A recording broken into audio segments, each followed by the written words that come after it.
우리가 살다 보면은 상식이라는 게 있습니다. 그죠? 상식. 뭐, 여러 분야의 상식이 있는데, 이런 상식도 있습니다. 그 아이들이 어릴 때에 참 이제 많이 우는 애들이 있지 않습니까? 많이 우는 애들. 그런데 이 우는 애들을 단번에 이제 그 울음을 그치게 하는 방법이 있대요. 우는 애 앞에다가 그 진공청소기를 탁 틀면 애들이 울음을 멈춘다고 합니다. 뭐 믿거나 말거나지만은 그러나 이게 그냥 얼토당토 안 하게 나온 말은 아니에요. 왜 그러냐니까 이 진공청소기 소리가 아이가 뱃속에서 엄마 뱃속에서 들었던 소리하고 그 데시벨이 거의 비슷하다고 합니다. 그러니까 우리가 듣기에는 그게 시끄러운 소리지만은 아이가 듣기에는 그게 엄마 뱃속에서 들었던 그 소리하고 그 음력이 비슷하기 때문에 그 친밀감 때문에 멈춘다고 합니다. 아니면은 세탁기에 옆에 갖다 놨고 세탁기를 돌리면은 또 그 또한 비슷하다고 한답니다. 이게 뭐 나름대로의 상식입니다. 단 조건은 있다고 해요. 생후 3개월 전까지만 된다고 합니다. 생후 3개월 전까지만. 조금 애가 자라면은 더 이상 그것도 통하지 않는다고 합니다. 신앙생활에도 여러분 성경에도 상식이라는 게 있습니다. 자, 기본적인 상식 중에 하나가 성경에 보면 인물들 가운데서 그렇게 악을 행한 사람도 아니고 그렇다고 해서 그렇게 선한 사람도 아니에요. 악하지도 않고 선하지도 아니하는 그런 인물 중에 대표적인 사람이 누구냐 이러면은 그 사람은 바로 빌라도라 이렇게 이제 말을 합니다. 한번 생각해 보십시오. 예수님을 직접적으로 죽였던 사람이 누굽니까? 예수님을 직접적으로 팔았던 사람이 누굽니까? 팔았던 사람은 가룟 유다요. 아니면은 베드로나 제자들이잖아요. 예수님을 모른다고 부인했고 예수님을 은 30냥에 팔았고 또 예수님을 십자가에 못 박았던 사람은 누굽니까? 병정들이고 그리고 그 뒤에 사주했던 사람은 대제사장들과 그 장로들 그 당시 종교 지도자들입니다. 그 가운데 끼어 있는 사람이 누구냐니까 빌라도입니다. 빌라도는 어떻게 보면은 나름대로 항변할 만합니다. 당신들이 사주했고 당신들이 데려와서 당신들이 죽이라고 그렇게 요구를 했기 때문에 나는 어쩔 수 없이 당신들의 소리를 들어줬지 않느냐. 예수의 제자 가룟 유다가 직접적으로 팔았지 않느냐. 죄를 따진다고 한다면은 나도 죄인이지만은 그렇지만은 당신들은 더 큰 죄인이지 않느냐. 그런데 왜 교회는 신앙 고백을 할 때마다 가룟 유다를 말하는 것도 아니고 대제사장을 말하는 것도 아니고 왜 나에 대해서 그렇게 자꾸 이야기를 하느냐라는 식으로 말할 수 있겠죠. 그런데 이런 논리들은 우리가 살아가면서 우리가 많이 하는 논리입니다. 왜 자꾸 나한테만 그렇게 하느냐? 저 사람을 보십시오. 저 사람은 나보다 더 죄질이 무겁습니다.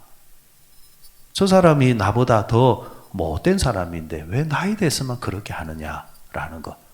작은 도덕이 큰 도덕에 대해서 이야기할 수 있고 작은 사기꾼이 큰 사기꾼에 대해서 이야기하면서 그에 비해서 자신은 죄질이 약한 사람이다. 이런 식으로 말할 수 있겠죠. 이게 익숙한 우리의 삶의 습성입니다. 자, 그러면은 이 빌라도는 도대체 어떤 사람일까? 저는 가만히 생각해 보니까 누구보다도 가장 비겁했던 사람이 빌라도였다라는 겁니다. 신학적으로 이 빌라도를 죄인 중에 죄인이라 이렇게 말할 수 있는 근거는 있다지만은 그러나 그것은 아침 시간에 한정된 시간이니까 다 말씀드릴 수 없고 가장 간단하게 말하면은 이 빌라도는 정말 비겁한 사람이었다라는 겁니다. 비겁한 사람. 결정적인 순간에 꼬리를 내리는 사람들이 있죠. 결정적인 순간에 숨는 사람들이 있죠. 결정적인 순간에 큰 소리 치다가 그 큰 소리와 전혀 상관없는 지 죽은 듯이 달라지는 사람들이 있죠. 비겁한 사람들입니다. 그럼 사람은 왜 비겁해지느냐? 비겁해지느냐? 비겁하다 할 때 급자라는 게 있잖아요. 급자. 겁을 많이 내기 때문입니다. 사람이 겁이 많아지니까 비굴해지는 겁니다. 누구나 다 사람들은 겁이 있죠. 겁이 있는데, 그런데 결정적일 때에 선과 악의 문제, 옳고 그름의 문제, 이런 발음의 문제 앞에서 겁이 많아서 모르고 선택하는 것이 아니라 알매도 불구하고 비겁하게 겁이 많아서 옳지 않은 것을 선택을 하고 잘못된 것에서 그것을 따라가는 삶, 이런 비겁한 인생. 그런 면에서 빌라도는 비겁한 사람이었습니다. 가룟 유다 같은 경우는 제정신이 아니었죠. 어떻게 제정신이 아니었습니까? 요한복음에 보면은 마귀가 이미 그의 마음에 들어가서 그의 생각을 지배했다 했습니다. 가룟 유다의 잘못이 있다고 한다면은 자신의 마음을 누구한테? 마귀에게 열어줬기 때문입니다. 이 또한 죄입니다. 결국 그가 제정신이 돌아왔을 때에 가룟 유다가 어떻게 했습니까? 내가 도대체 무슨 짓을 한 건가 하면서 그는 자살로 인생을 마무리했잖아요. 가룟 유다가 결코 잘했다는 말은 아닙니다. 하지만 가룟 유다는 마귀에게 자신의 생각을 내어줌으로 통해서 지가 무슨 짓을 하는지도 모르고 예수님을 팔아버림으로 통하여서 결국 그도 같이 망하게 되더라는 것. 이에 반해서 베드로는 또 어떻습니까? 베드로도 예수님을 배신했습니다. 그도 겁이 많았습니다. 그렇잖아요. 겁이 나서 예수님을 모른다 하는 거지 않았습니까? 여러분, 우리가 세상에 살면서 세상 살이 속에서 세상이 무서워서 예수님을 모르는 척하며 사는 경우들이 얼마나 많습니까?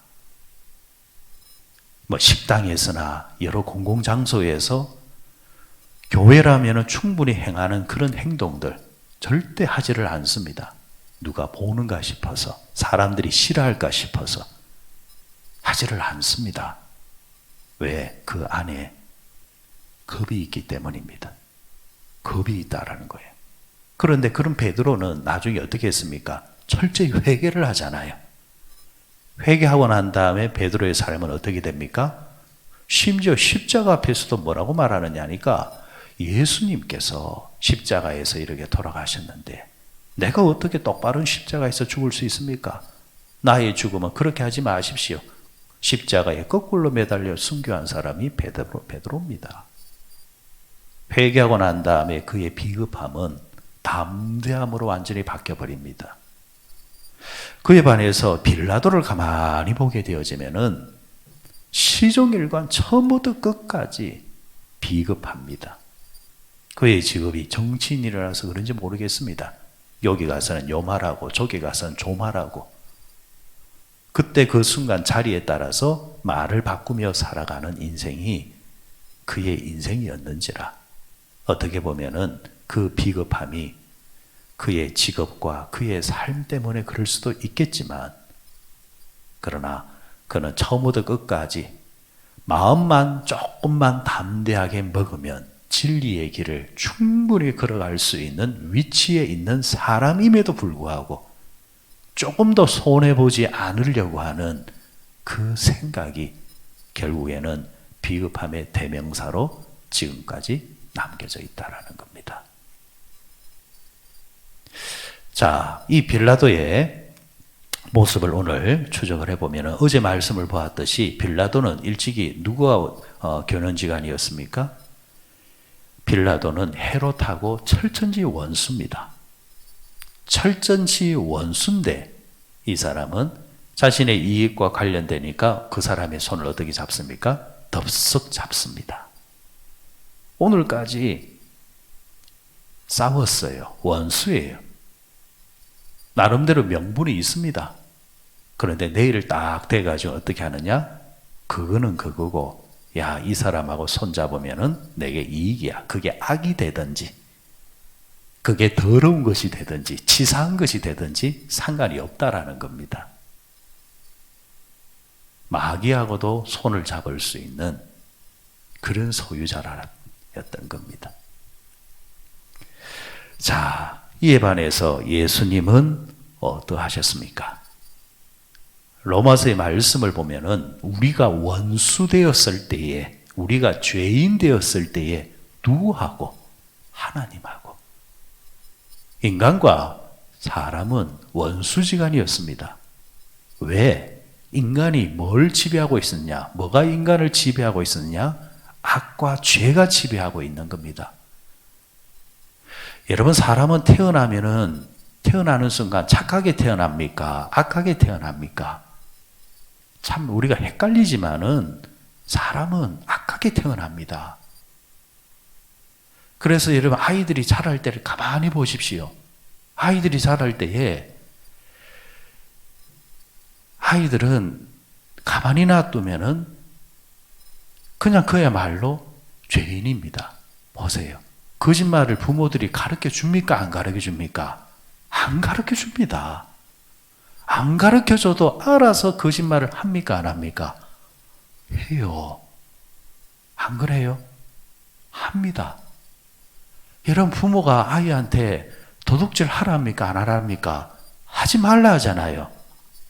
왜 하지 말라 가르칩니까? 남의 것은 손대면 안 돼. 사실은 사람의 본성이 착하면은 그런 교육도 있을 필요가 없는 겁니다.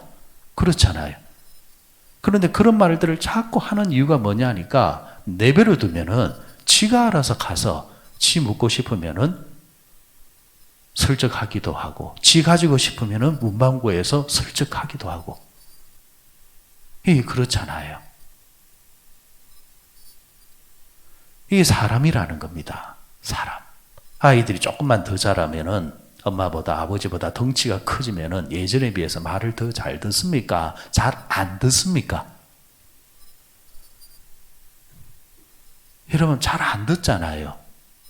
더 나이가 들어서 인격적으로 성숙해야 이제는 외형적인 것과 관계없이 부모에게 순종하기 시작하죠. 그러나 욕심만 큰 상태에서는 잘 안 듣습니다. 자기들이 컸다라는 거예요. 이것은 어떻게 보면 성경적인 것과 위배되는 거잖아요. 그런데 이것은 가르쳐 주는 것과 안 가르쳐 주는 상관없이 자기들이 알아서 한다라는 겁니다. 그만큼 사람은 본질상 죄인이라는 겁니다. 그럼 본질상 죄인은 하나님과 친할 수 있느냐? 없죠. 하나님은 본질상 선하신 분이기 때문에 선과 악이 손잡을 수 없잖아요. 다만 선이 용서해 줄 뿐이지. 이 두 사이에 화목제로 들어오신 분이 누구냐? 예수님이시라는 겁니다. 예수님께서 사람과 인간 사이에, 인간과 하나님 사이에 이 원수되진 것을 어떻게 하느냐? 예수님 스스로가 희생하셔서 화목제물이 되셔서 하나님과 인간이 친할 수 있도록 그 길을 열어주셨다는 겁니다. 그런데 이게 말로 된 게 아니잖아요. 그냥 말로 중재해서 된 게 아니잖아요. 사람들은 어떻습니까? 누군가 중재하러 들어가면은 어느 순간 되면 나는 모르겠다. 너가 알아서 해라. 왜 그 말을 하느냐? 자기한테 또 손해가 오기 때문에. 내가 욕 들었으면서까지, 내가 밥 사주면서까지, 내가 이렇게 애쓰면서까지 이렇게 해야 될 이유가 뭐냐라는 식으로 하면 쓱 빠져버리지 않습니까? 그런데 예수님께서는 당신의 목숨을 내어주면서까지, 생명조차 내어주면서까지 끝까지 어떻게 합니까? 하나님과 인간을 하나 되게 만들어 주시잖아요. 빌라도와는 전혀 다른 행보지 않습니까? 빌라도는 자신의 이익에 조금이라도 손해가 오면은 옳은 게 무엇인 줄 알면서도 뒤돌아서 버리는 비겁함의 대명사요. 예수님은 이렇게 함으로 통해서 당신이 십자가 자리까지 가야 되는 것을 알매도 불구하고 담대하게 용감하게 그 의로운 길을 선택해서 가셨다라는 겁니다. 23절 한번 보십시오. 23절에 그들이 큰 소리로 재촉하여 십자가에 못 박기를 구하니 그들의 소리가 이긴지라. 저는 여기서 그들의 소리가 이긴지라 이 말씀이 참 의미가 있는 말씀으로 묵상하였습니다. 우리 안에는 두 가지 소리가 들립니다. 한쪽에는 하라, 한쪽에는 하지 마라. 한쪽에는 성내라, 한쪽에는 참으라. 한쪽에는 욕하라, 한쪽에는 입을 다물어라. 한쪽에서는 가라, 한쪽에는 가지 마라. 한쪽에서는 영의 소리가 들리고 한쪽에서는 육의 소리가 들립니다. 바울은 이 소리 속에서 갇혀서 뭐라고 고백하느냐? 이 사망의 몸에서 누가 나를 건져내겠느냐? 항상 이 선택 때문에 괴롭다라는 겁니다. 그러면서 동시에 그의 고백은 이겁니다. 내가 사람에게 좋게 하랴, 하나님에게 좋게 하랴. 내가 사람의 소리를 따라가면 나는 하나님의 종이 아니니라.